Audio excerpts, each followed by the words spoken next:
வணக்கம். இது news 18 Tamil Nadu. Joker என்கிற திரைப்படம் தமிழ்நாட்டில் பெரிதும் பேசப்படுகிறது. சமூக வலைதளங்களில், ஊடகங்களில் பேசப்படுகிறது. எளிய மனிதர்களின் வாழ்க்கையை அற்புதமாக கதையாக சொல்லக்கூடியவரான ஒரு எழுத்தாளர் திரு ராஜமுருகன். இந்த படத்தின் மூலமாக அவரது இரண்டாவது படம். இந்த படத்தில் ஒரு சிறந்த இயக்குனராக சமூக அக்கறை மிகுந்த காத்திரமான வசனங்களை முன்வைத்த ஒரு கதாசிரியனாக மிளர்ந்திருக்கிறார். அவரோடு நாம் உரையாட இருக்கிறோம். வணக்கம் ராஜ். வணக்கம். ஒரு சமூக அவலத்தை தட்டி கேட்கிற, ஒரு நியாய உணர்ச்சிக்கு போராடணும்னு நினைக்கிற ஒரு கதாபாத்திரத்துக்கு ஒரு மனநலம் குன்றினவரா அல்லது ஒரு ஜோக்கரா காட்ட வேண்டிய தேவை ஏன் எழுந்தது? திட்டமிட்டு தான் அதை செஞ்சீங்களா? நிச்சயமாக திட்டமிட்டு செய்யப்பட்டது தான். ரெண்டு விஷயம் அதில் சொல்ல விரும்பினேன். ஒன்று, அந்த மாதிரியான பாத்திரங்கள், அந்த மாதிரியான மனிதர்கள், ரியல் மனிதர்கள் இருக்காங்க நிறைய இடங்களில். அதாவது அதிகாரத்தின் எக்ஸ்ட்ரீமான அழுத்தத்துக்கு ஆளாகி ஒரு விதமான மன அழுத்தத்திற்கு போகும்போது எக்ஸ்ட்ரீமாக அந்த அதிகாரத்துக்கு எதிராக ஒருவனால் என்ன எக்ஸ்ப்ரெஸ் பண்ண முடியும் அப்படிங்கிற ஒரு இடத்துக்கு போகும்போது அப்படியான ஒரு நிலைக்கு ஆளானவர்களை நான் பார்த்துருக்கேன். ஸோ அப்படி அதிகாரத்துக்கு எதிரான ஒரு சிம்பலாக நான் அவனை முன்னிறுத்த விரும்பினேன். ஒன்று. இரண்டாவது முக்கியமான விஷயம், இவ்வளவு அரசியலையும் பேசுவதற்கு அப்படி ஒருவன் தான் தேவைப்பட்டான் எனக்கு. ரெண்டு கேள்வி அதுலேருந்து எழுது. ஒரு குறியீடாக, அதிகாரத்தை கேள்வி கேட்கக்கூடிய ஒரு குறியீடா அவரை முன்னிறுத்தின அப்படின்னு சொல்றீங்க. இன்னொன்று, இப்படியான வசனத்தை பேசுவதற்கு இப்படிப்பட்ட ஒரு நபரைத்தான் முன்னிறுத்த வேண்டி இருக்கிறதுன்னு சொல்றீங்க. இந்த இரண்டுல இருந்து ரெண்டு கேள்வி வருது. ஒன்று, ஒரு அதிகாரத்தை எதிர்க்கக்கூடிய குறியீடா இருக்கக்கூடியவர் ஒரு இன்றைய காலகட்டத்தில் ஒரு மனநலம் பிறழ்ந்தவராக தான் இன்னைக்கு இருக்க முடியும், ஏதுமற்றவராக எதுவும் தனித்து தான் அவரால் செய்ய முடியும், அவர் கூட யாரும் இருக்க போறதில்லை அப்படின்னு சொல்ல வரீங்களா? இல்லை, முதல் விஷயம், அவனை மனநலம் பிறந்தவன் அப்படின்னு நீங்கள் ஏன் நினைக்கிறீங்க?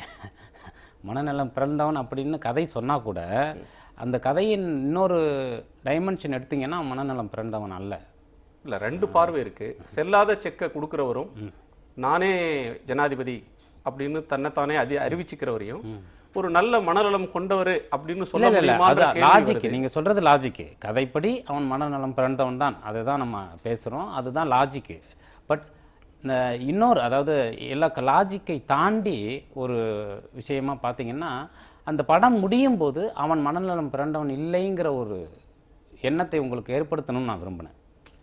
அவன் செய்யக்கூடிய இந்த மாதிரியான விஷயங்கள்லாம் அது கதைக்கான விஷயங்கள். ஒட்டுமொத்தமாக அவனுடைய போராட்டம், அவன் முன்னெடுக்கக்கூடியது, அவன் பேசுகிறதெல்லாம் உங்களுக்கு மனநலம் பிறந்தவன் மாதிரி இருக்காங்கிறது தான் என்னுடைய கேள்வி.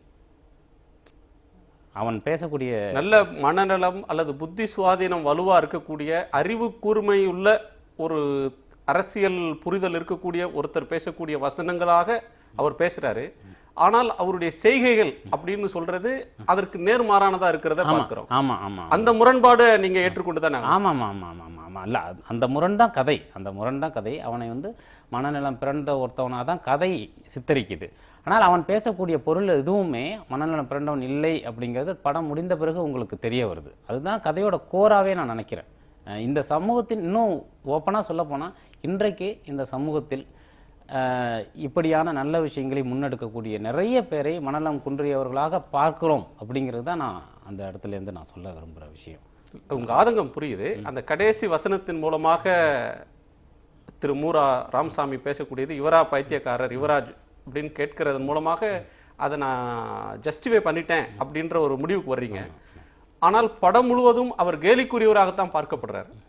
இன்னைக்கு உண்மைக்கு போராடுறவங்களை அப்படித்தான் இந்த சமூகம் பார்க்குதுன்னு நினைக்கிறீங்களா? இல்லை, ஒரு விஷயம், கான்டெம்பரரி இந்தியாவுடைய டெமோக்ரஸி கிட்டத்தட்ட ஒரு மனநலம் குன்றியவனுடைய செய்கைகள் நிறைந்திருக்கிறதா நான் பார்க்குறேன், நேரடியான காட்சிகளாக. என்ன அப்படின்னா, இன்றைக்கி இருக்கக்கூடிய சொசைட்டியில் நாம் பேசக்கூடிய நிறைய விஷயங்கள் அதற்கு நேர் எதிரான முரணோடு இருக்குது. இயற்கை வளங்களை பாதுகாப்பதை பற்றி நமக்கு சொல்லிக் கொடுக்குற, போதிக்கிற நிறைய பேர் இயற்கை வளங்களை சுரண்டுறவங்களாக இருக்காங்க. இயற்கை வளங்கள் கல்வியின் அவசியத்தை பற்றி அறிவுறுத்த நிறைய பேர் கல்வியை விற்கிறவங்களா இருக்காங்க.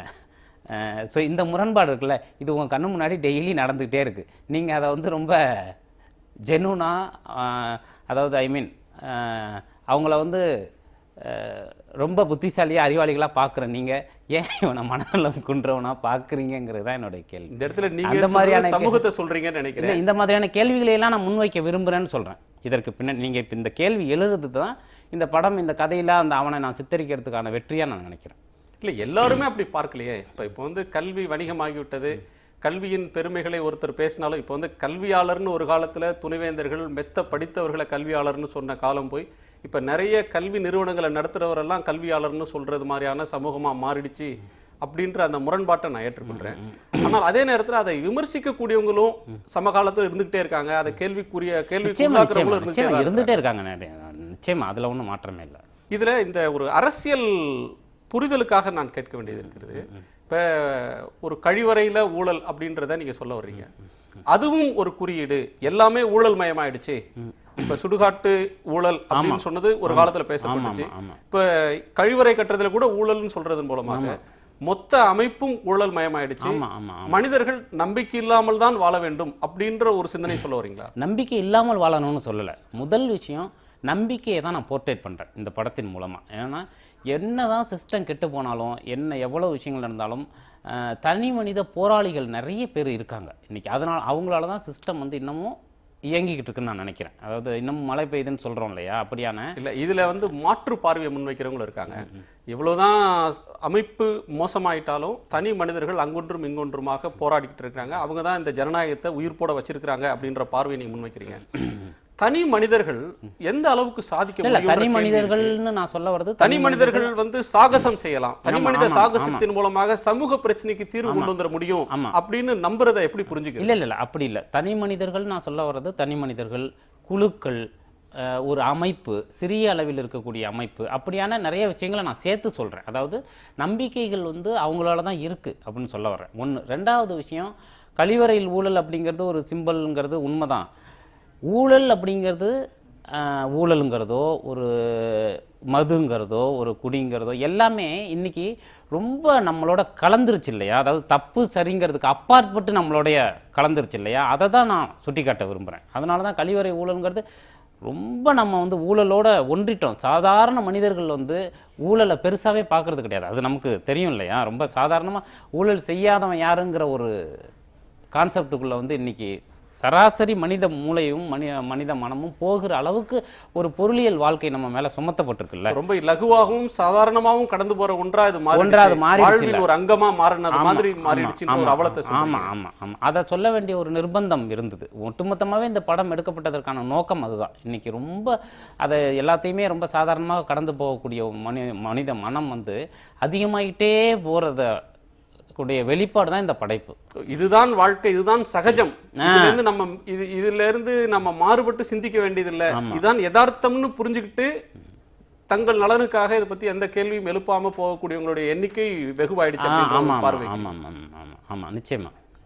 சரி, இதுல பொன்னூஞ்சல் அப்படின்ற பாத்திரம் ஒரு காத்திரமான அரசியலை பேச வர்றவரா இருக்கிறார். அவர் 2 நபர்களை ஞாபகப்படுத்துகிறார்.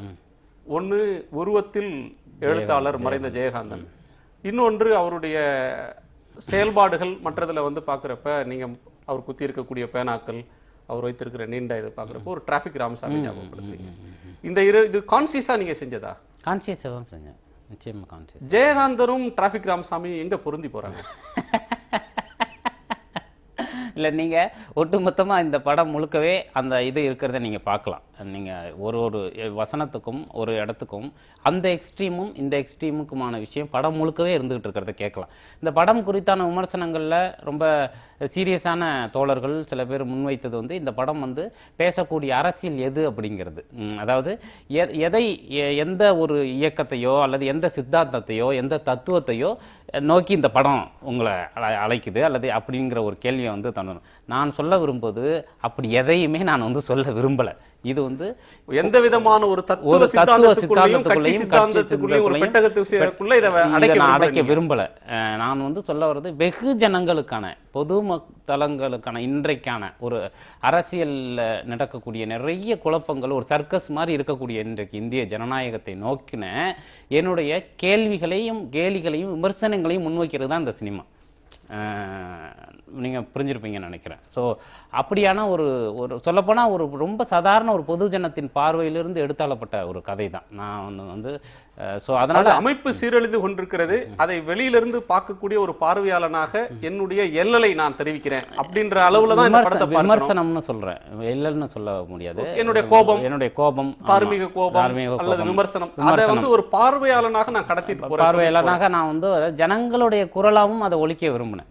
ஒரு நீங்கள் சாதாரணமாக எங்கள் ஊரில் இருக்கக்கூடிய ஒரு ஜனங்கள்கிட்ட அவனுக்கு எந்த சித்தாந்த கட்டமும் கிடையாது. நியாயம் பேசுகிற எல்லாருக்குமே சித்தாந்தம் இருக்கணும்னு அவசியம் இல்லை.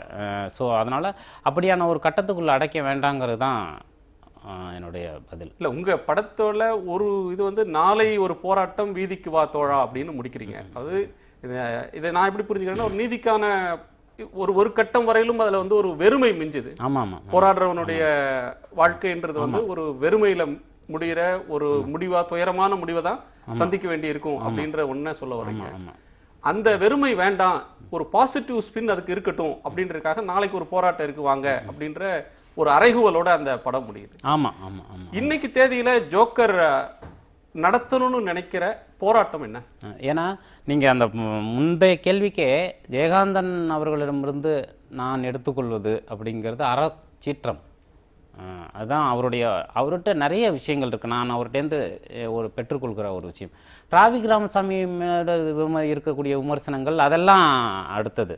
பட் ஆனால் அவரிடம் அடிப்படையில் இருக்கக்கூடிய ஒரு நோக்கம் இருக்குல்ல, எங்கேயோ வந்துட்டு ஒரு இடத்துல யார் தலைவர் ஃப்ளெக்ஸையோ கிழிக்கிறதுக்கான ஒரு அடிப்படையான சமூக நோக்கம்னு ஒன்று இருக்குல்ல, தெருவில் இறங்குறதுக்கான ஒரு சமூக நோக்கம், அதை மட்டும்தான் நான் அதுலேருந்து எடுத்துக்கிறேன். ஸோ அதனால் இந்த விஷயத்தை சொல்லணும் அப்படிங்கிறதுனால தான் அந்த ரெண்டு இதையும் பயன்படுத்தினேன். அதனால் எனக்கு அதன் பின்னணியில் இருக்கக்கூடிய விமர்சனங்களையும் சித்தாந்தம் நான் அங்கே முன்வைக்க விரும்பலை.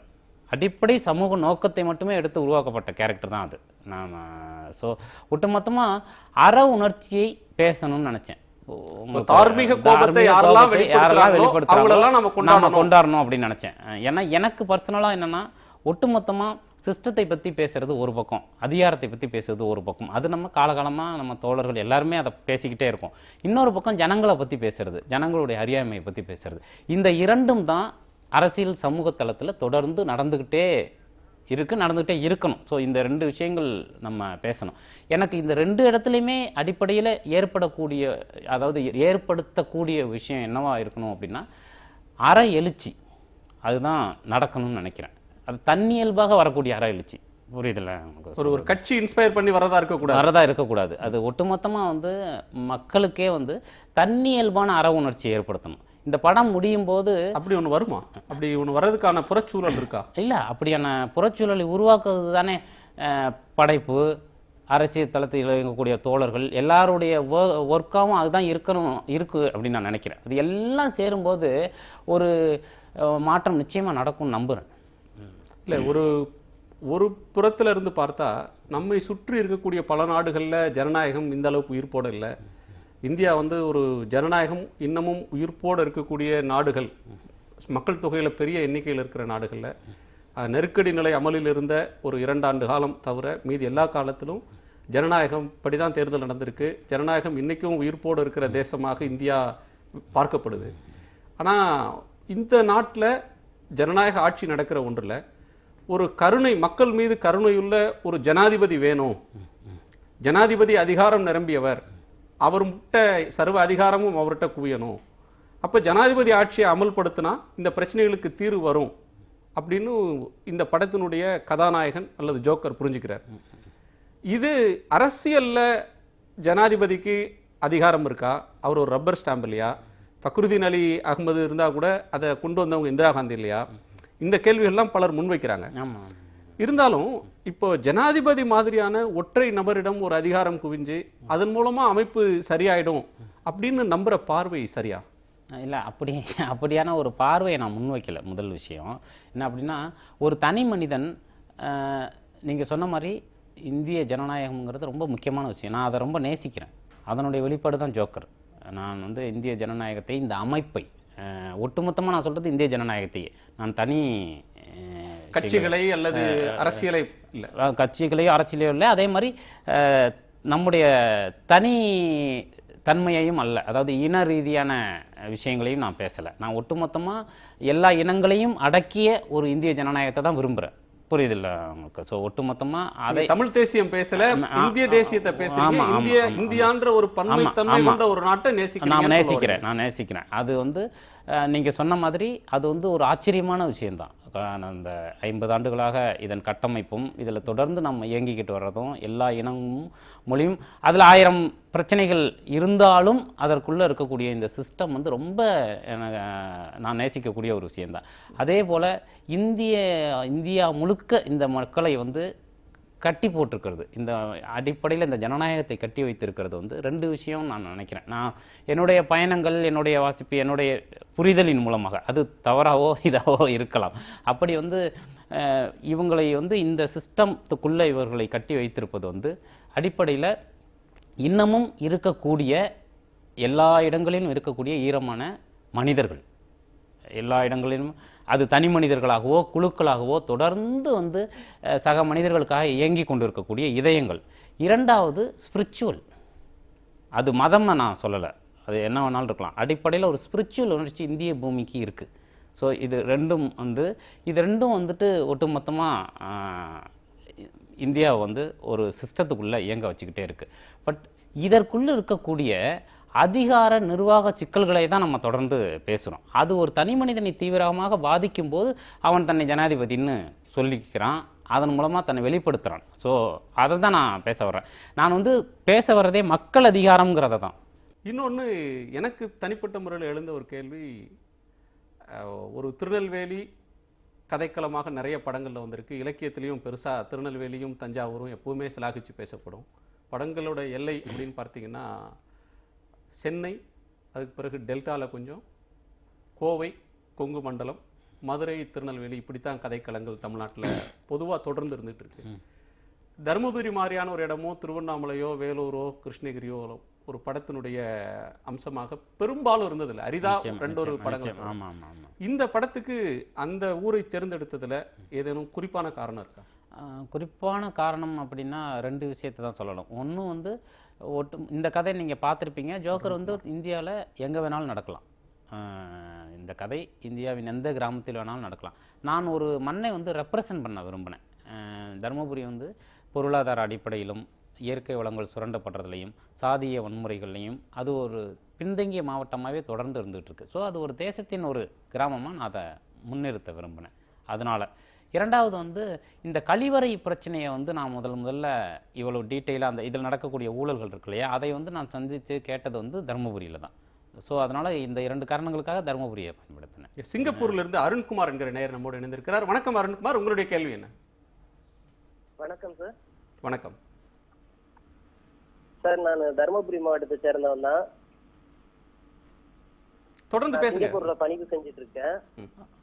அதுல வந்து பாத்தீங்கன்னா இப்ப தருமபுரி மாவட்டத்தை நல்ல முறையில அது ஒரு இடத்த சூஸ் பண்ணி படம் எடுத்திருக்கிறாரு.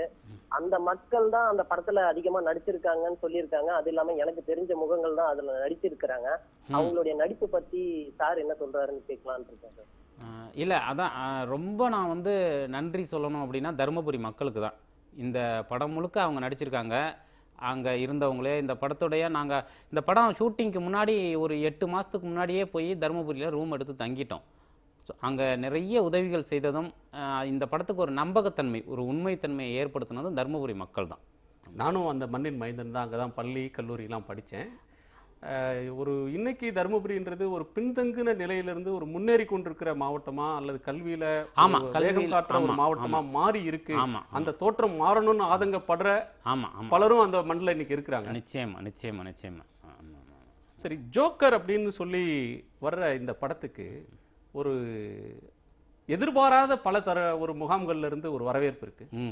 இப்ப சமூக வலைதளங்கள்ல பக்கம் பக்கமாக இது பற்றி எழுதப்படுகிறது.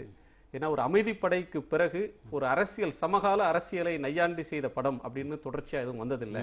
ஒரு நீண்ட இடைவெளிக்கு பிறகு ஒன்று இருக்கு அப்படின்ற ஒரு காரணத்திற்காகவும் இந்த படத்துல பேசப்படுற வசனங்கள்ல இருக்கக்கூடிய கூர்மை, அது பேசக்கூடிய பேசு பொருள் அதுல கவரப்பட்டு நிறைய எழுதுறாங்க, பேசுறாங்க.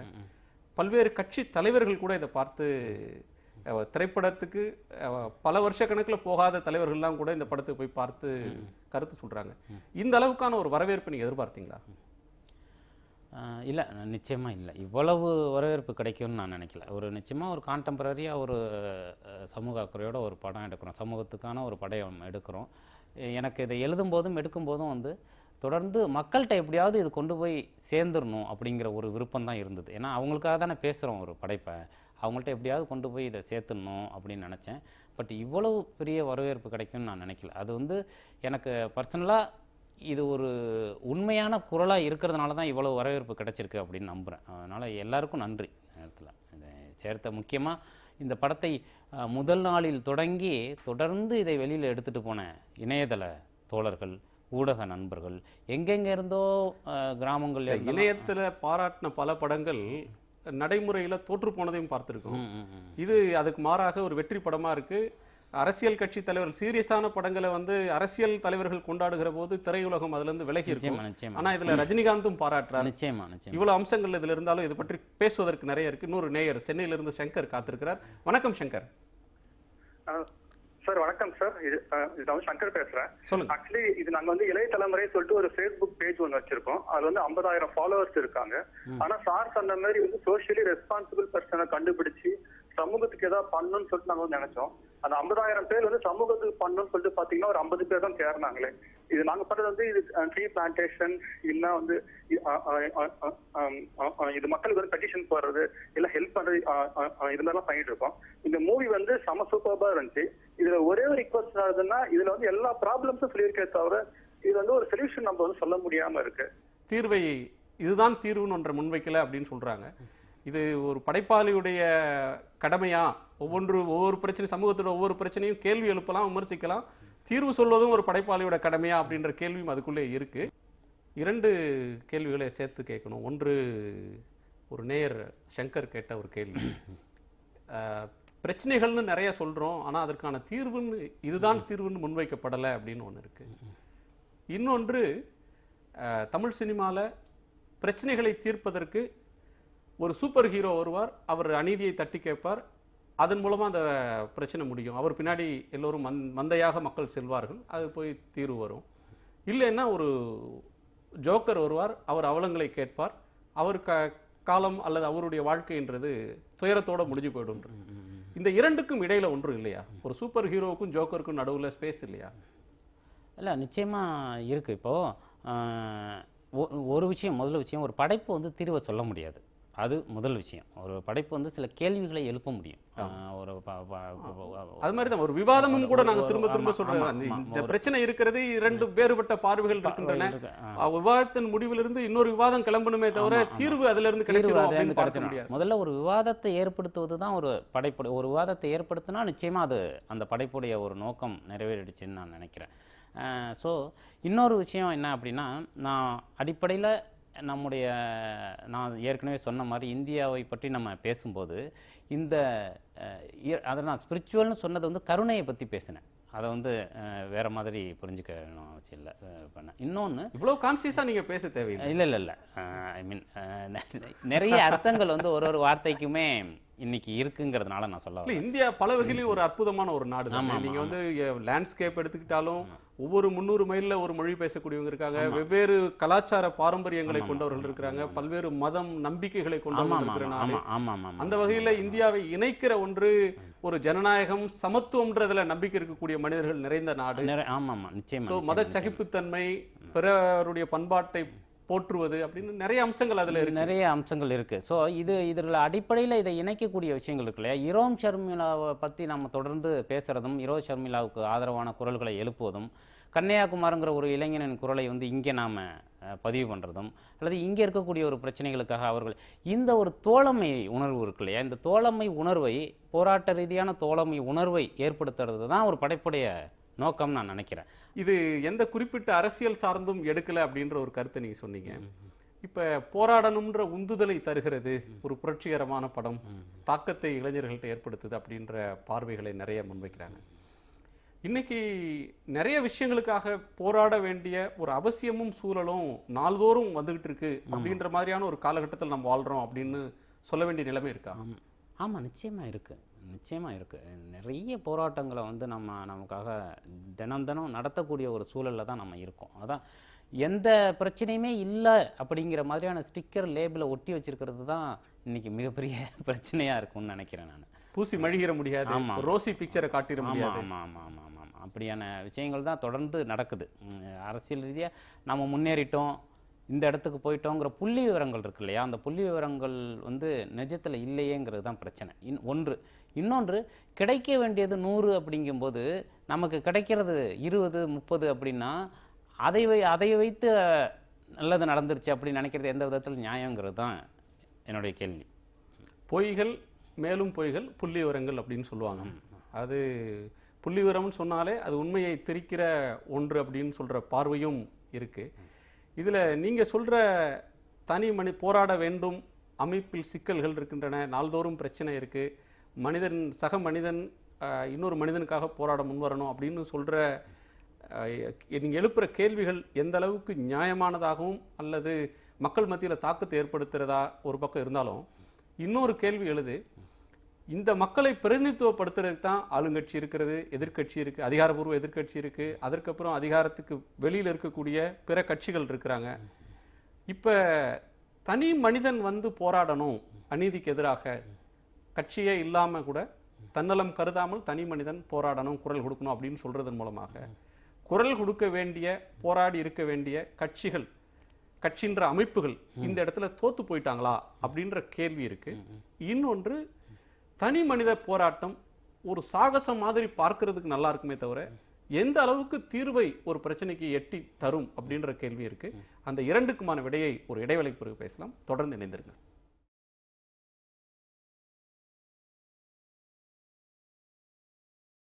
ஜோக்கர் படத்தின் இயக்குனர் திரு ராஜமுருகன் அவர்களோடு ஒரு உரையாடலை தொடர்ந்து கொண்டிருக்கிறோம். ராஜமுருகன், நீங்கள் ஒரு முக்கியமான கருத்தை சொல்ல வந்தீங்க. தனி மனிதர்கள் ஆத்திரம் கொள்ள வேண்டும், ஒரு அறச்சீற்றம் கொள்ளணும், அந்த தன்னலம் இல்லாமல் ஒரு அநீதியை கண்டு கொதிக்கிற ஒரு ஜெயகாந்தன், ஒரு டிராஃபிக் ராமசாமி, அவங்க எவ்வளோ முரண்பாடு கொண்டவர்களாக இருந்தாலும் அவங்க இன்ஸ்பிரேஷனாக இந்த படத்தில் இருக்கிறாங்க அப்படின்ற கதையை சொல்ல வரீங்க. இப்போ நான் கேட்ட ஒரு கேள்வி, தனி மனிதர்கள் கோபம் கொள்ளணும், அநீதி தவறு நடக்கிறப்ப தன்னளவில் ஒரு சீற்றம் வரணும் அப்படின்னு சொல்கிறது நியாயம். ஆனால் இந்த மக்களை பிரதிநிதித்துவப்படுத்துகிற இவர்களுக்காக இருக்கக்கூடிய கட்சிகள், ஆளும் கட்சியாக இருக்கலாம், அதிகாரப்பூர்வ எதிர்கட்சி, அதிகாரப்பூர்வம் அல்லாத கட்சிகள், அரசியலுக்கு வெளியில் இருக்கக்கூடிய அமைப்புகள், இவங்கெல்லாம் தங்களுடைய கடமையிலிருந்து தவறிட்டாங்க அப்படின்னு சொல்ல வரீங்களா? தவறிட்டாங்கன்னு உங்களுக்கு தெரியாதா என்ன? ஐ மீன் என்னென்னா, தொடர்ந்து கடந்த 30 வருடங்களாக நம்மை ஆள்பவர்கள் வெவ்வேறு விதங்களில் அவர்கள் செய்த நல்ல விஷயங்கள் அப்படிங்கிறத விட்டுருங்க, சமூக மாற்றத்திற்கான பங்களிப்பு அப்படிங்கிறதெல்லாம் முக்கியமான விஷயம். அதை தாண்டி நடக்கக்கூடிய நிறைய கேலி கூத்துக்களை வந்து நம்ம தொடர்ந்து பார்த்துக்கிட்டே தானே வர்றோம். அது நடக்காத பட்சத்தில் தானே நம்ம அதுலேருந்து வெளியில் வந்து போராடணும்னு நினைக்கிறோம். எப்போ ஒரு அமைப்போ ஒரு அதிகாரமோ நமக்கு தன்னுடைய கடமையை செய்யாத பட்சத்தில் தானே போராட்டம் மக்கள் கையில் வருது. ஸோ அதை தான் பேச வேண்டியிருக்கு. இல்லை, பொன்னூஞ்சல் அப்படின்ற ஒரு கேரக்டர் ஒரு அறச்சீற்றம் கொண்டவராக, அறிவார்ந்த யுத்தத்தை தன்னளவில் இயன்றவர்களையும் வலிமையோடு நடத்துகிறவராக இருந்துகிட்டே வரார். நீதிமன்றங்களை அணுகிறது, சட்ட வழியில் அற வழியில் என்னென்ன போராட்டங்களை பண்ணுறதுன்ற அம்சங்களெல்லாம் அவர் சொல்லிகிட்டே வரார். திடீர்னு ஒரு இடத்துல நான் ஜனாதிபதி ஆகிட்டேன், ஜனாதிபதி உத்தரவை பிறப்பிச்சிட்டேன் அப்படின்னு சொன்ன உடனே எஸ் பிரசிடென்ட் அப்படின்னு சொல்லி அவருக்கு சேவகம் செய்யக்கூடிய ஒரு தோழராக மாறிடுறார். அது ஒரு முரணா தெரியுது. அது திட்டமிட்டு தான் வச்சிங்களா? ஆமாம், திட்டமிட்டு தான் வச்சேன். என்னென்னா, அவர் வந்து தொடர்ந்து அந்த ஊரில் வந்து பல வருடங்களாக தனி மனிதனாக போராடிட்டே இருக்கார். பட் அவருக்கான உரிய மரியாதையோ பலனோ அவரால் அடைய முடியாமல் தொடர்ந்து ஒரு விரக்தி நிலையிலேயே இருக்கக்கூடிய ஒருத்தவராக இருக்கார். ஸோ அதனால தான் அந்த போலீஸ் ஸ்டேஷன் சீனில் பார்த்தீங்கன்னா, உள்ளே வந்து 20 வருஷமாக என்னை அடித்து மிதிச்சிங்கல்ல, இப்போ அதிகாரத்தில் இருக்கிற பிரசிடென்ட் மேலே எவன்டா கையை வச்சது அப்படின்னு சொல்லி அவர் சொல்கிற அந்த குரலுடைய வெளிப்பாடு வந்து அதுதான். ஸோ அந்த இடத்துல அவருக்கான ஒரு ஆல்டர்னேட்டிவாக இந்த மன்னன் கிடைக்கிறான். ஸோ அவருடைய நோக்கம் இன்றைக்கி மக்கள் வந்து எல்லாத்தையும் வேடிக்கை பார்ப்பதற்கான அந்த ஒரு குணம் அதிகமாக ஆயிடுச்சு.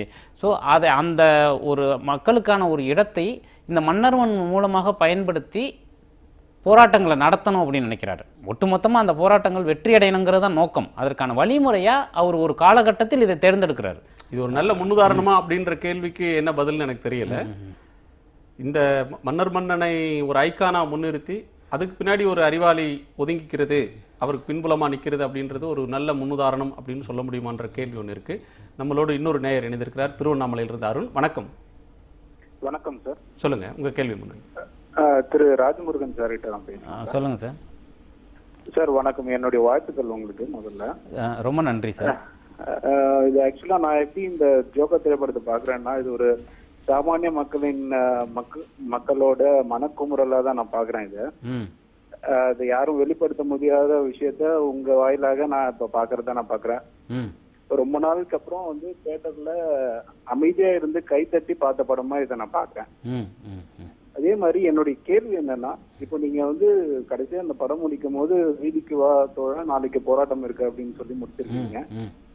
அறப்போராட்டங்கள் மூலியமா ஒரு சாமானிய மக்கள் தன்னுடைய உரிமையை இன்றளவிலும் வந்து தன்னுடைய உரிமைகளை பெற்றுவிட முடியும்னு நீங்க சொல்றீங்களா, நினைக்கிறீங்களா? இல்லை சார், நிச்சயமா பெற்றுவிட முடியுங்கிற நம்பிக்கை தான், அந்த நம்பிக்கை தான் நம்மளை இயக்கிக்கிட்டே இருக்குன்னு நான் நம்புகிறேன். நிச்சயமாக அறப்போராட்டங்களின் மூலமாக நம்முடைய உரிமைகளை நாம் பெற்றுவிட முடியும், நிச்சயமாக நம்புகிறேன். வெளிப்படுத்திருக்கீங்கன்னு சொல்றாங்க. அதாவது நிறைய பேருடைய ஆதங்கத்துக்கு இந்த படம் வந்து ஒரு வடிகாலா அமைஞ்சிருக்குன்னு சொல்லலாம். அந்த அளவுக்கான ஒரு வரவேற்பு இது கிடைச்சிருக்கு. நேயர்கள் பேசுறவங்க சொல்லக்கூடிய கருத்தும் கூட இது ஒரு புரட்சிகரமான படம் அப்படின்னு பார்க்கப்படுது. எங்களுடைய கோபத்தை மனக்குமுறலை சொல்லியிருக்கீங்கன்னு பார்க்கிற ஒரு பார்வை இருக்கு. இதுல தனி மனிதர்கள் போராடுறதுல தவறில்லை, தனி மனிதர்கள் போராடணும், தனி மனிதர்கள் போராடாம தீர்வில்லை. அதே நேரத்தில் மக்களை இணைக்காம ஒரு போராட்டம் அப்படின்ற ஒன்று எந்த அளவுக்கு வெல்லும்ன்ற கேள்வி வருது.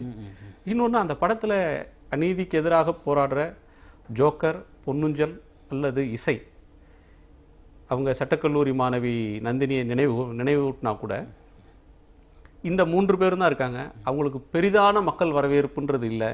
மக்கள் அவங்களோட இணைந்து நிற்கலை. மக்கள் அவங்கள வந்து ஒரு கோமாளிகளாக பார்க்குற ஒரு பார்வை தான் இருக்குது. இந்த பார்வை அற உணர்ச்சின்றது மக்கள்கிட்ட அறவே போயிடுச்சு. தார்மீக கோபம்ன்றது அரிதா 2 ஒருத்தருக்கு தான் வரும், எல்லாருக்கும் வராது அப்படின்னு சொல்ல வரீங்களா? இல்லை, அற உணர்ச்சி அப்படிங்கிறது நிறைய பேர்கிட்ட இருக்குது. நான் அதை வந்து அவங்களால தான் இந்த சிஸ்டம் வந்து இன்னமும் சரியாக இயங்கிக்கிட்டு இருக்குது அப்படின்னு நான் நம்புகிறேன். நிச்சயமாக மக்களை பொறுத்த வரைக்கும் நீங்கள் அந்த படத்தில் பார்த்தீங்கன்னா, அதிகார மட்டத்தில் இருக்கக்கூடியவர்கள் வந்து அவனை அடிக்கிறாங்க, அவனை லூஸுங்கிறாங்க, அப்படி இது பண்ணுறாங்க. ரொம்ப சாதாரண எளிய மக்கள் பார்த்தீங்கன்னா படத்தில் அவனை ஜனாதிபதின்னு ஏற்றுக்கிற ஒரு பாவனையிலேயே பேசிகிட்டு இருப்பாங்க.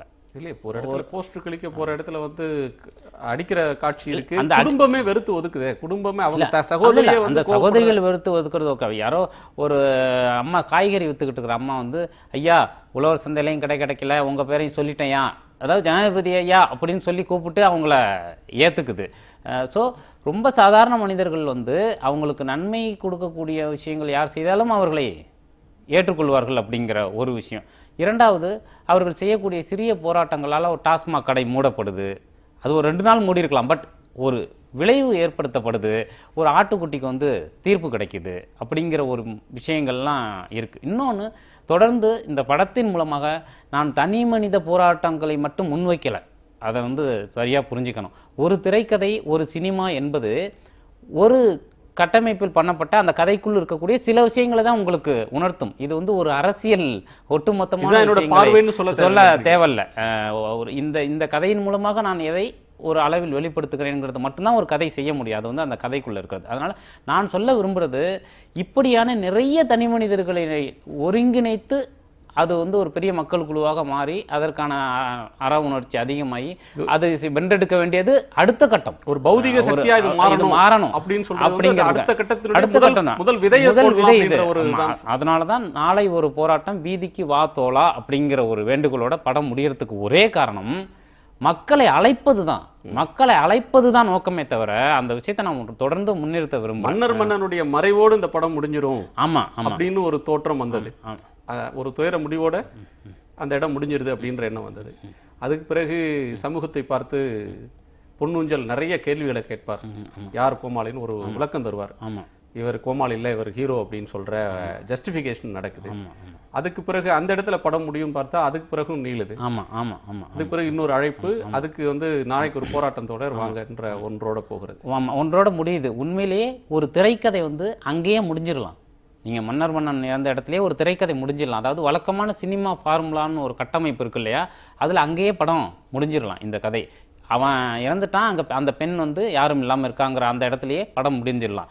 அதற்கு அடுத்து பொன்னூஞ்சல் கேட்கிற கேள்வி இருக்கு இல்லையா, நான் யார் இங்கே பைத்தியம், நாங்களா பைத்தியம் அப்படின்னு ஜனங்களை நோக்கி கேட்குற அந்த கேள்வியிலையும் படம் ஆக்சுவலாக இந்த கதை சொல்லப்பட்டது யார் ஜோக்கருங்கிற அந்த கதை முடிஞ்சிருது இல்லையா, அங்கேயும் படம் முடிஞ்சிடலாம். திரும்பவும் அடுத்த காட்சி வைப்பது ஒரு இயக்குனராகவோ ஒரு திரைக்கதை ரொம்ப டேஞ்சரான விஷயம்.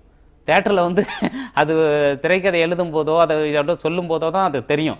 எதுக்கு அது வேணாம், அது எதுக்கு இழுக்கிறீங்க, கதையை முடிங்கிறது தான் அதோடைய விஷயம். ஏன்னா தேட்டரில் வந்து அந்த இடத்துல, ஆனால் தேட்டரில் ஒருத்தர் கூட எழுந்து போகலை.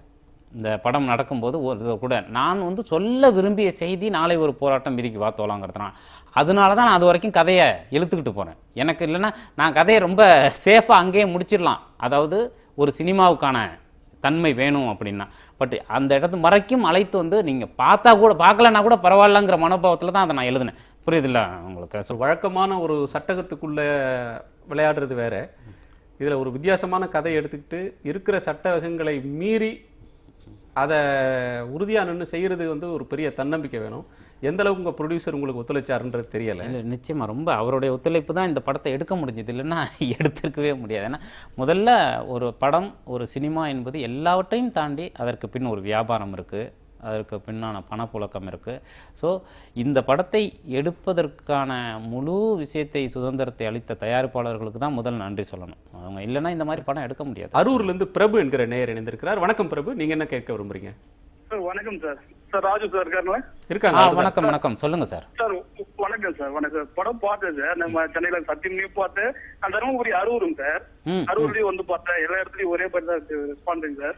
ரொம்ப சந்தோஷம் சார், வாழ்த்துக்கள் சார். ரொம்ப நன்றி ரொம்ப நன்றி. சேம் டைம் வந்து இந்த விகடனில் கூட உங்களுடைய விமர்சனம், உங்க படத்துடைய விமர்சனம் படித்தேன். ஆமா, இந்த பராசக்தியில வந்து எந்த அளவுக்கு அவருடைய கலைஞருடைய வசனம் எப்படி இருந்ததோ அதே சேம் இப்ப இந்த இதுல கொடுத்துருக்கீங்க அப்படின்னு சொல்லி போட்டிருந்தாங்க. அதே இப்ப உங்க சினி ஃபீல்டு தாங்க சார். இப்போ பெரிய பெரிய இன்னைக்கு வரைக்கும் இருக்கிற லீடர்ஸ் வந்து உங்க சினி ஃபீல்டு தான் காட்டியிருக்கு. இன்னைக்கு கூட நீங்க பேஸ்புக்ல வந்து உங்களுடைய ஸ்டேட்டஸ் போட்டிருக்கீங்க. இவரு நீதியரசர் சந்துரு வந்து அவரு வாழ்த்து சொன்னாரு. பிளஸ் வந்து இவரு தமிழறி மணியன் சொன்னாரு, சகாயம் சொன்னாருன்னு சொல்லிருந்தீங்க. அந்த கடமை உங்களுக்கு ஒண்ணு இருக்குன்னு நினைக்கிறேன் சார். ஒரு நல்ல தலைமை வந்து திரையிலிருந்து வழிகாட்ட வேண்டிய பொறுப்பு இருக்குன்ற இன்னொரு பொறுப்பு உங்க தலையில சுமத்துறாரு. ஓ அப்படியெல்லாம் யாரையும் எதிர்பார்க்காதீங்க. அதற்கு இன்னொரு நேயர் நம்மோட இணைப்புல இருக்கிறார். சென்னையில இருந்து மாறி. வணக்கம் மாறி, உங்க கேள்வி என்ன? சார் மாறி வணக்கம், சொல்லுங்க சார். நல்லா பண்ணிருந்தீங்க சார், நல்ல முயற்சி சார். ரொம்ப நன்றி ரொம்ப நன்றி. எங்களுடைய ஒவ்வொரு மக்களோட மனசுல இருக்கிறத சில பேர் வெளிப்படுத்த முடியாம இருந்தது, நீங்க ஒருங்கிணைச்ச மாதிரி இருந்தது சார். இது ரொம்ப ரொம்ப நன்றி ரொம்ப நன்றி. நல்ல முயற்சி சார். இது நான் ரொம்ப படத்தை பார்த்து ரொம்ப பாதிப்படைஞ்சேன் சார். ரொம்ப நன்றி சார். அந்த அந்த அடுத்த இதுக்கு நீங்க போனது எனக்கு ரொம்ப சந்தோஷம். இது மாதிரி எல்லா மக்களும் வீட்டு இருந்தா கொஞ்சம் நல்லா இருக்கும்னு தோணுது சார் எனக்கு. நிச்சயமா சார், நிச்சயமா நிச்சயமா. அடுத்து என்ன பண்ண போறீங்க அப்படின்ற கேள்வி அவர் முன்வைக்கிறார். அடுத்து இன்னும் முடிவாகலை சார். இப்போ தான் எழுதிட்டு இருக்கேன். முடிச்ச பிறகு தான் அதை பற்றின முடிவுகள் எடுக்க முடியும். சரி, ஒரு படைப்பாளியாக ஒரு படைப்பு வெளில வர்ற நேரத்தில் பலரும் பலவிதமான விமர்சனங்களை முன்வைப்பாங்க. சிலர் எந்த விதமான உள்நோக்கம் இல்லாத விமர்சனத்தை சிலர் முன்வைப்பாங்க. காழ்ப்புணர்ச்சியின் பேர்லையும் ஒருத்தருக்கு புகழ் கிடைக்கிறப்ப அதுக்கு சேற்றை வாரி வீசணும்னு சில பேர் செய்வாங்க. அது எல்லா துறைகளிலும் இருக்கக்கூடிய ஒன்று. இந்த படத்தில் முன்வைக்கப்படக்கூடிய ஒன்று வசனங்களில் பேசக்கூடிய வசனங்களில் இருக்கக்கூடிய கூர்மை, அதில் இருக்கக்கூடிய ஒரு வீச்சு, மற்ற அம்சங்களில் ஒரு கதாசிரியராக ஒரு வசனகர்த்தாவாக நீங்கள் பெற்ற வெற்றியை ஒரு திரைக்கதை வடிவத்தில் அதை ஒரு இயக்குனராக நீங்கள் பெற்றீங்களா? மனதளவில் உங்களுக்கு ஒரு முழு நிறைவை இந்த படம் தந்திருக்கா அப்படின்ற கேள்வி பல விமர்சகர்களால் முன்வைக்கப்படுது. அதுக்கு உங்களோட பதில் என்ன? இல்லை, பொதுவாகவே எந்த படமுமே முழு நிறைவை ஒரு கலைஞனுக்கு கொடுக்குமான்னு எனக்கு தெரியல. அந்த ஒரு படைப்பு ஆரம்பிக்கிறோம், அதை எடுக்கிறோம்.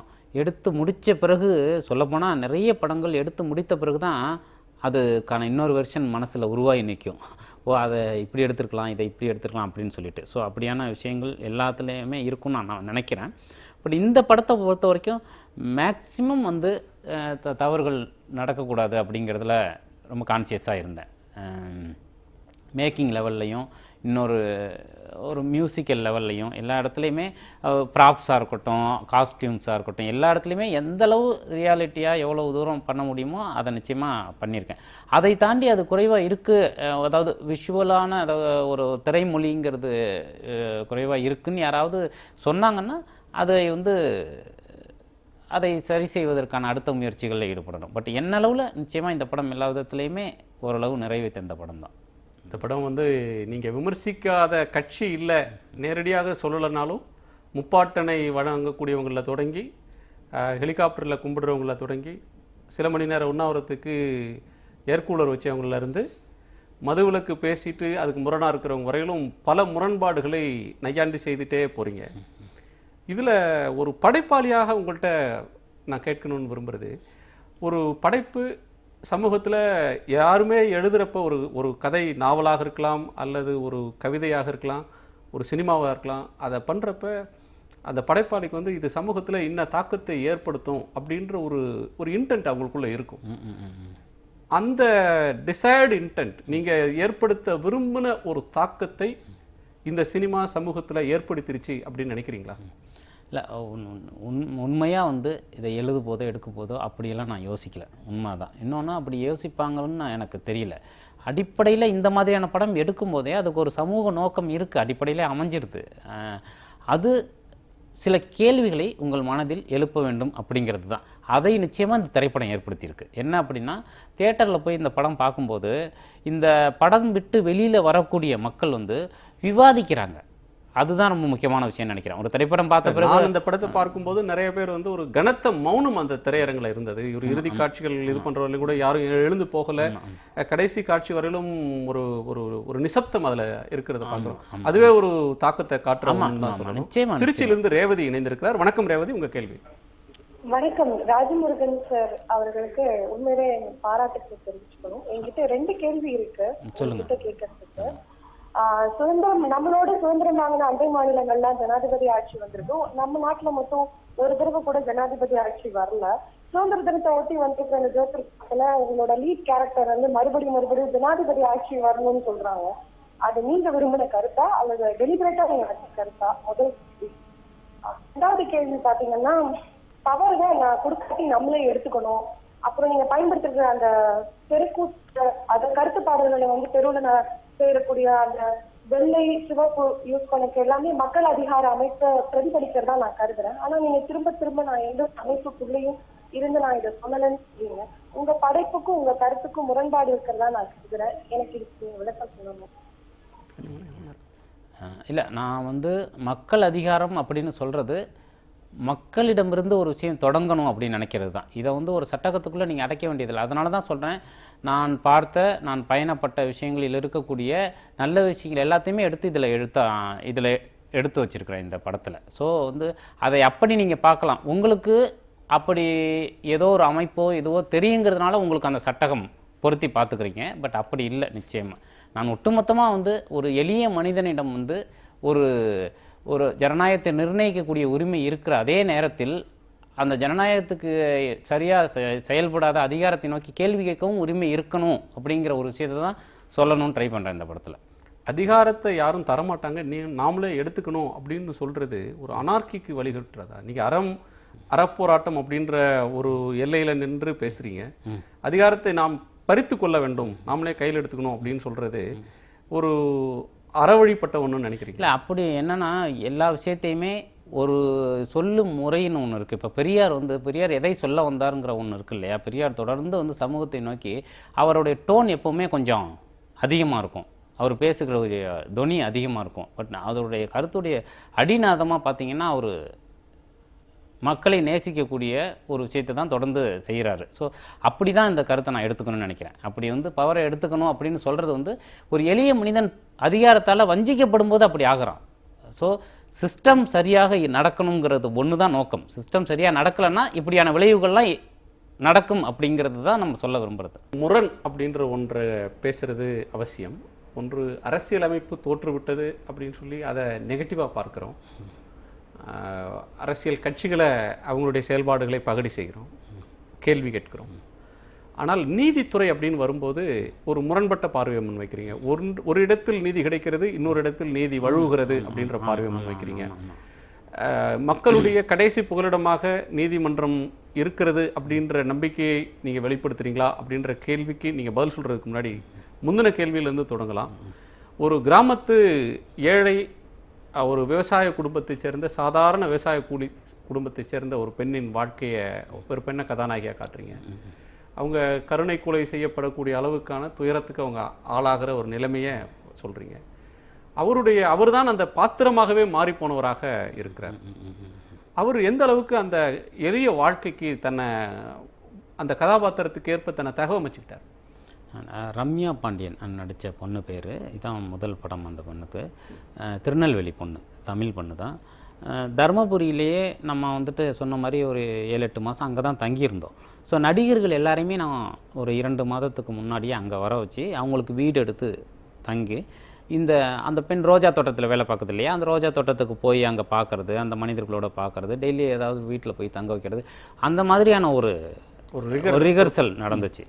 ஸோ அது ரொம்ப அந்த பொண்ணு அவங்களோட இருந்து பார்த்துக்கிட்டு அதோடைய உடல் மொழி, நடக்கிற விதம் எல்லாமே அதுக்குள்ளே கொண்டு வந்து அப்படி பண்ணுச்சு. இது வந்து பொதுவாக நான் ஸ்கிரிப்ட் எழுதுனா ரிகர்சல் நிச்சயமாக பண்ணணும் அப்படின்னு நினைக்கிறேன். ஒரு ஸ்கிரிப்டுக்கு 100% ரிகர்சல் இருக்கணும் அப்படின்னு சொல்லிட்டு. அப்புறம் இந்த படத்தில் இருக்கக்கூடிய எல்லா நடிகர்களுக்குமே அப்படி ஒத்திகை நடந்தது.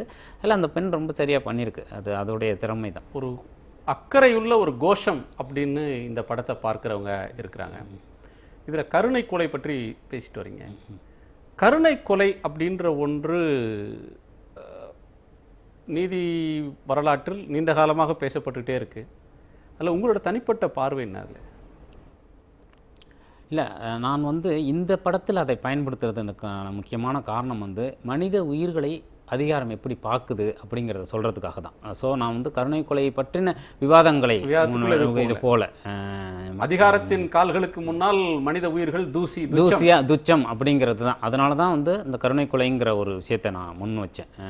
ஸோ அதை பேசுவதற்காக வைக்கப்பட்டது தான். மற்றபடி கருணை கொலை பற்றின பார்வை அப்படிங்கிறது அது தனி மனிதர்கள் சம்மந்தப்பட்டது.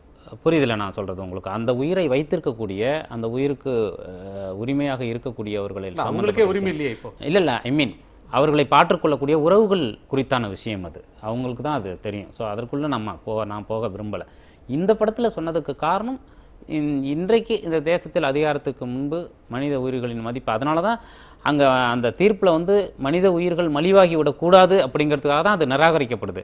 ஆனால் அப்படி கிளம்பி வர்றவனை ஒரு அதிகாரம் ஜஸ்ட் லைக் தட்டிட்டு போயிடுது அப்படிங்கிறத சொல்கிறதுக்காக தான் அதை. சென்னையிலிருந்து சந்தோஷ்குமார் என்கிற நேயர் இணைந்திருக்கிறார். வணக்கம் சதீஷ்குமார். வணக்கம் சதீஷ்குமார். சந்தோஷ்குமாரா வர்றாங்க. சதீஷ் வணக்கம். படம் ரொம்ப நல்லா இருக்குது. நல்ல சிறந்த கருத்து தான். இந்த படத்துல எடுத்தனால உங்களுக்கு ஏதாவது நெருக்கடி வந்ததுங்களா? படம் விநியோக ரீதியா வெற்றி பெற்றதுங்களா? ஏன்னா இப்ப வந்த படம் எல்லாமே நிறைய கோடி வசூல் தான் காமிக்கிறாங்க. இது விநியோக ரீதியா நல்லா வெற்றி பெற்றதுங்களா? நான் பார்த்தேன், நல்லா இருந்த படம். ஆமாம்மா, இல்லை வணிக ரீதியாக வெற்றி அடைஞ்சிருக்கு. எல்லா இடத்துலையுமே மக்களுடைய ஆதரவுக்கு இந்த படத்திற்கு இப்படியான ஒரு ஆதரவு கிடைச்சிருக்கிறது நிச்சயமாக ரொம்ப சந்தோஷமான விஷயம். அதற்கான வெற்றி நிச்சயமாக கிடைச்சிருக்கு. நெருக்கடிங்கிறதெல்லாம் ஒன்றும் வரல, அப்படிலாம் ஒன்றும் வரல. நான் குறிப்பாக யாரையும் திட்டமிட்டு சொல்லாததுனால, எல்லோரையும் போகிற போக்கில் சொல்லிட்டு போகிறதுனால எந்த நெருக்கடியும் வரலைன்னு நம்ம புரிஞ்சுக்கலாம். இதில் பொன்னூஞ்சலுக்கு ஜெயகாந்தனும் டிராஃபிக் ராமசாமியும் உதாரணம். இன்னொரு பெண்ணாக வரக்கூடியவங்களுக்கு இசை, அவங்களுக்கு ஒரு சட்டக்கல்லூரி மது கடைகளை மூட வேண்டும்னு சொல்கிற வழக்கறிஞர், சட்டக்கல்லூரி மாணவி நந்தினி ஒரு முன்னுதாரணம், இன்ஸ்பிரேஷன். ஜோக்கருக்கு யார் முன்னுதாரணம்? அது ஜோக்கர்ன்ற கேரக்டருக்கு யாரேனும் இன்ஸ்பிரேஷன் இருக்காங்களா? மன்னர் இல்லை, அது நிறைய பேர் இருக்காங்க அந்த மாதிரி. எல்லா ஊர்கள்லையுமே அப்படியான தன்னைத்தானே ஜனாதிபதி அறிவிக்கிறது மாதிரி. ஆமாம், அந்த மாதிரியான மனோபாவத்தோட அது வெவ்வேறு வடிவங்களில் இருக்கும். அப்படியான நிறைய பேர் இருக்காங்க. அப்படி நான் பார்த்த நிறைய மனிதர்களின் இதுதான் அது.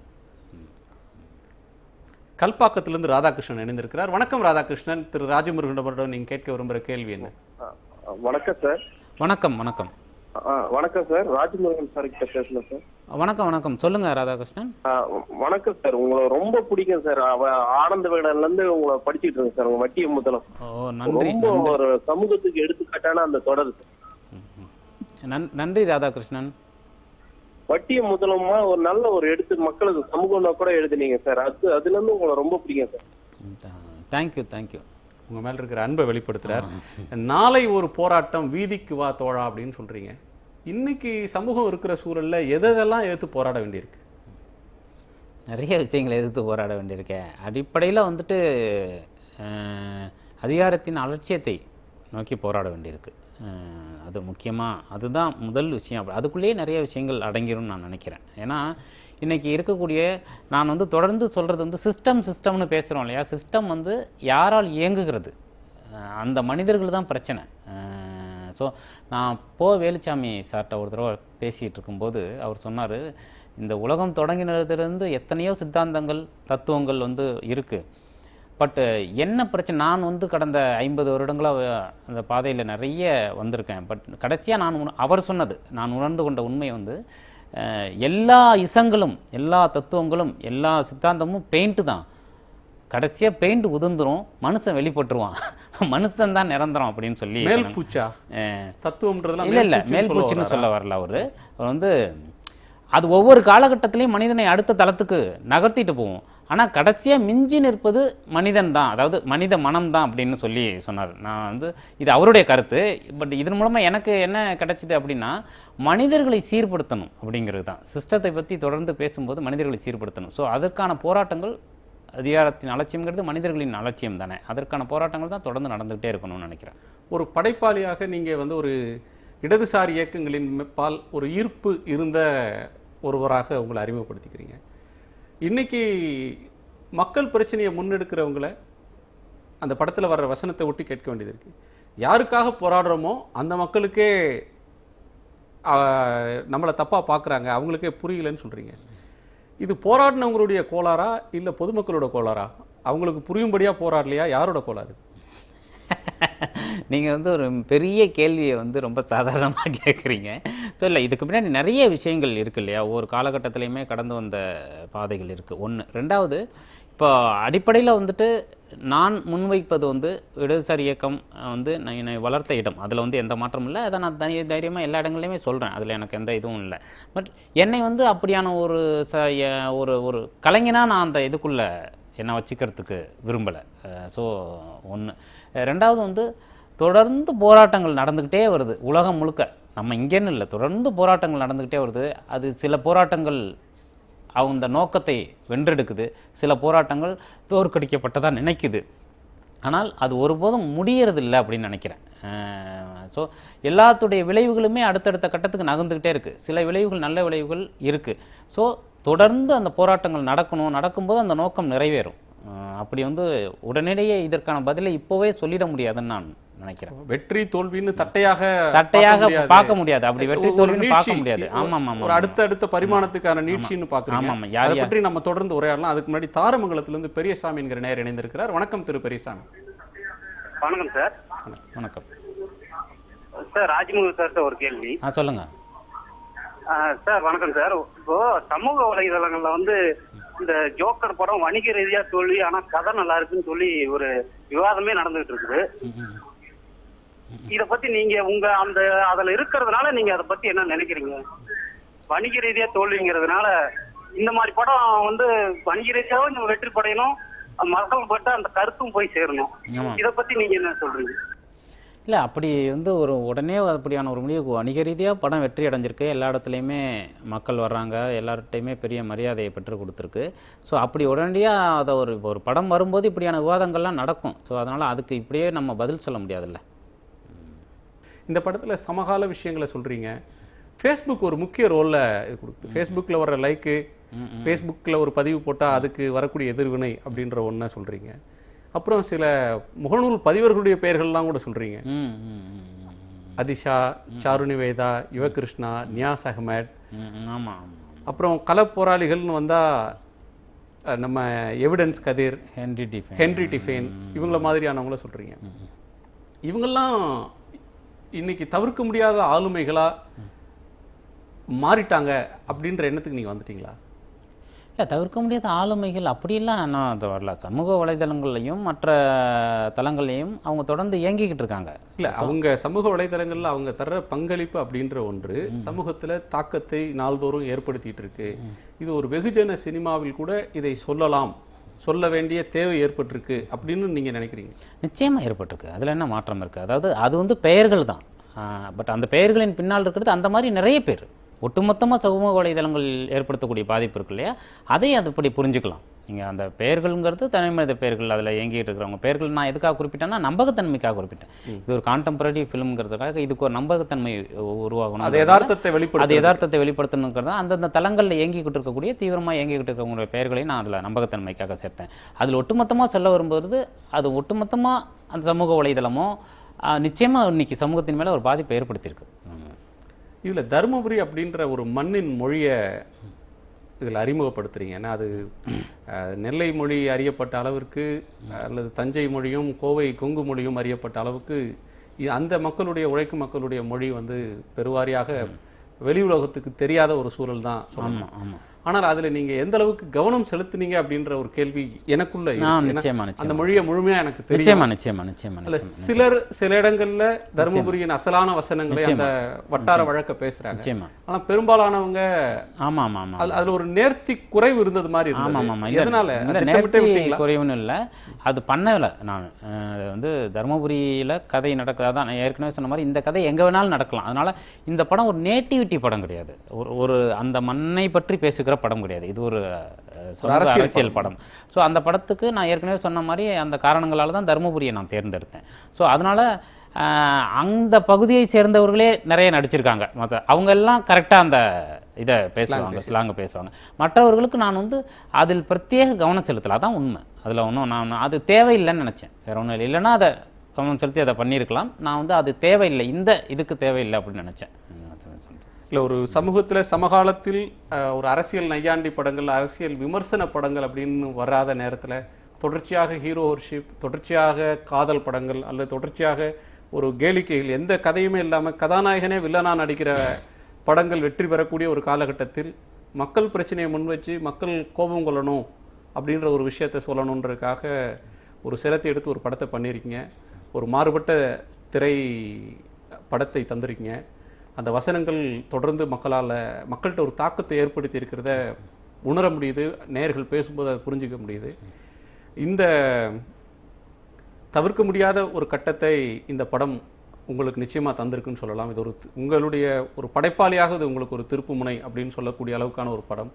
இந்த படம் மேலும் வெற்றியை பெறட்டும். எங்கள் அரங்குக்கு வந்து உங்களுடைய உணர்வுகளையும் கருத்துக்களையும் விரிவாக பகிர்ந்துட்டீங்க. உங்களுக்கு மிக்க நன்றி. வணக்கம். ரொம்ப நன்றி. வாழ்த்துக்கள். தேங்க்யூ.